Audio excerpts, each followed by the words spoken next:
All right, so today we're talking about a company that wants to make hypersonic travel a real thing.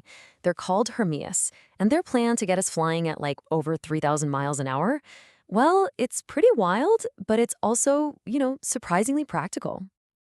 So it all kicks off with this just incredibly bold claim. Get this. A future Air Force One zipping the president around the planet at hypersonic speeds. I mean, come on.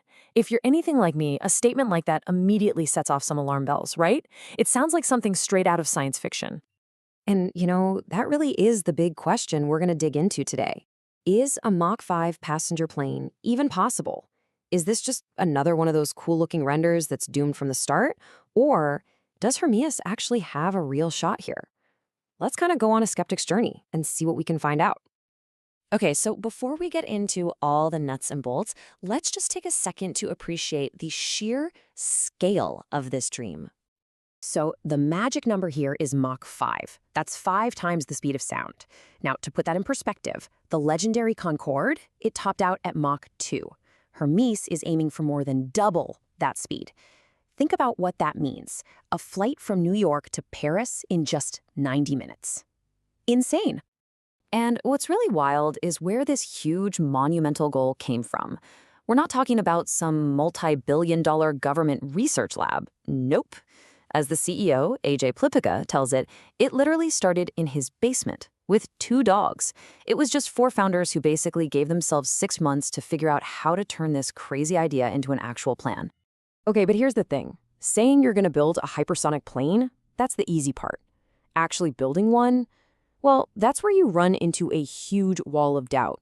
Because as anyone in the startup world will tell you, hardware is hard. Really hard. I mean, the core problem is pretty simple, right?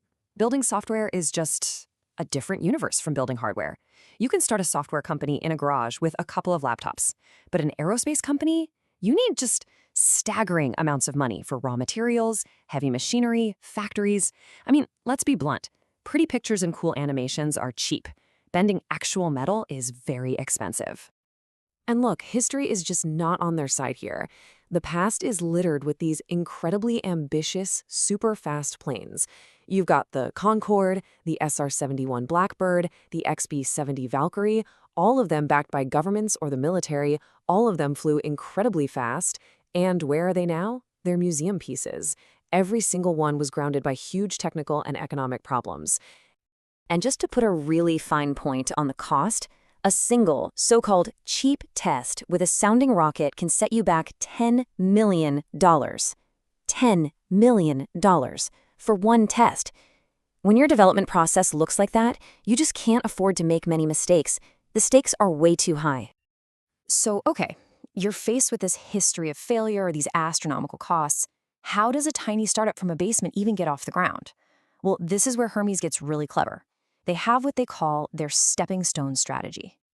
And this right here is the big aha moment. The founders knew they couldn't just walk up to investors and say, hey, give us billions of dollars for a passenger plane that might exist in a decade. No way. They realized the path forward wasn't to go straight for the passenger plane. The key was to solve an immediate, high-value problem for a customer who could actually pay for all the hard development work along the way. So here's their whole business plan in a nutshell. Their first customer? It's not an airline. It's the U.S. Department of Defense. See, the DoD has this urgent problem. They desperately need a cheaper, more effective way to test all their new hypersonic tech, and that's where Hermeus comes in. Their solution, their very first product, is an uncrewed drone called Quarterhorse. It's basically a reusable flying testbed. This way they can start generating revenue and collecting priceless flight data way before they even think about selling a passenger ticket. Okay, a clever business plan is great, but it doesn't mean anything if the tech doesn't work, right? So let's dive into the core engineering that really makes all of this possible. So first off, why can't a regular jet engine just go hypersonic? Well, it all comes down to those spinning blades inside. As the plane goes faster and faster, the air rushing in gets incredibly hot. And eventually it gets so hot that it would literally melt those super precise, finely engineered blades. That's it. That's their physical speed limit. All right, so for the really high speeds, you need something called a ramjet. And it's basically what it sounds like. It has no major moving parts in the core. It just uses the plane's insane forward speed to ram air into a combustion chamber. And boom, you get thrust. It's super simple and really powerful at hypersonic speeds. But there's a big catch. A ramjet produces exactly 0 thrust when it's standing still. You can't take off with it. So this is the Hermeus solution.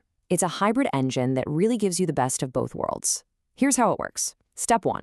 For takeoff and lower speeds, they just use a normal, off-the-shelf jet engine. But here's the key innovation. Step 2. They have a pre-cooler. This thing chills the super hot incoming air, which lets that standard jet engine go way faster than it's supposed to, all the way up to around Mach 3.